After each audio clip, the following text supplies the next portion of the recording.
धोबी का गधा की कहानी। यदि आप मेरे चैनल में नए हो तो मेरे चैनल को सब्सक्राइब करें, शेयर करें और लाइक करें। धन्यवाद। किसी एक गांव में एक धोबी अपने गधे के साथ रहता था। वह रोज सुबह अपने गधे के साथ लोगों के घरों से गंदे कपड़े लाता और उन्हें धोकर वापस दे आता। यही उसका दिन भर का काम था और इसी से उसकी रोजी रोटी चलती थी। गधा कई सालों से धोबी के साथ काम कर रहा था और समय के साथ साथ अब वह बूढ़ा हो गया था। बढ़ती उम्र ने उसे कमजोर बना दिया था, जिस वजह से वह ज्यादा कपड़ों का वजन नहीं उठा पाता था। एक दोपहर धोबी अपने गधे के साथ कपड़े धोने धोबी घाट जा रहा था। धूप तेज थी और गर्मी की वजह से दोनों की हालत खराब हो रही थी।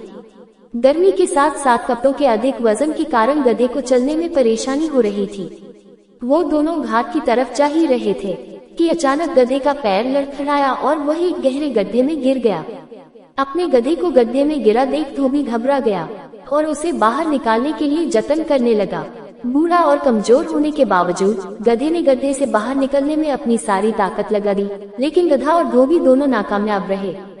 धोबी को इतनी मेहनत करते देख कुछ गांव वाले उसकी मदद के लिए पहुंच गए, लेकिन कोई भी उसे गड्ढे से बाहर नहीं निकाल पाया। तब गांव वालों ने धोबी से कहा कि गधा अब बूढ़ा हो गया है, इसलिए समझदारी इसी में है कि गड्ढे में मिट्टी डालकर उसे यही दफना दिया जाए। थोड़ा मना करने के बाद धोबी भी इस बात के लिए राजी हो गया। गांव वालों ने फावड़े की मदद से गड्ढे में मिट्टी डालना शुरू कर दिया।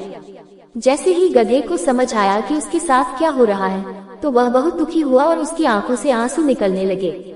गधा कुछ देर चिल्लाया, लेकिन कुछ देर बाद वह चुप हो गया। अचानक धोबी ने देखा कि गधा एक विचित्र हरकत कर रहा है।